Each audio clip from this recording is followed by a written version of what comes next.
Dieu crée le monde en 6 jours. Le premier jour, il fait les ténèbres et la lumière. Le second, il forme les cieux, séparant les eaux d'en bas de celles d'en haut.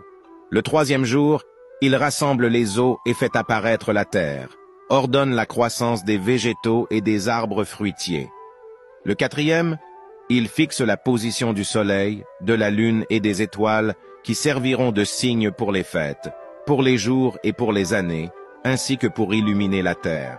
Les poissons, les oiseaux et les animaux rampants sont créés le 5e jour. Les animaux terrestres, le bétail le sont le 6e jour, ainsi que l'être humain.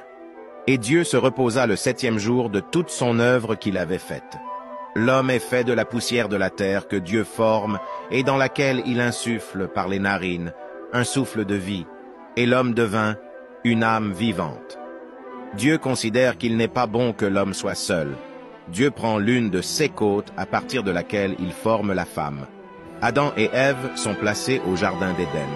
Il leur est commandé de ne pas consommer du fruit de l'arbre de la connaissance du bien et du mal. Le serpent persuade Ève de violer ce commandement et elle partage le fruit prohibé avec son mari.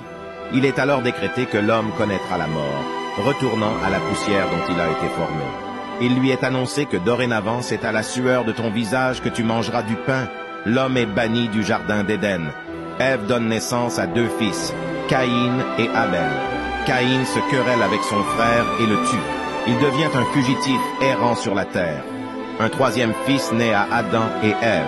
Seth, dont le descendant à la 10e génération, Noé, est le seul juste dans un monde corrompu.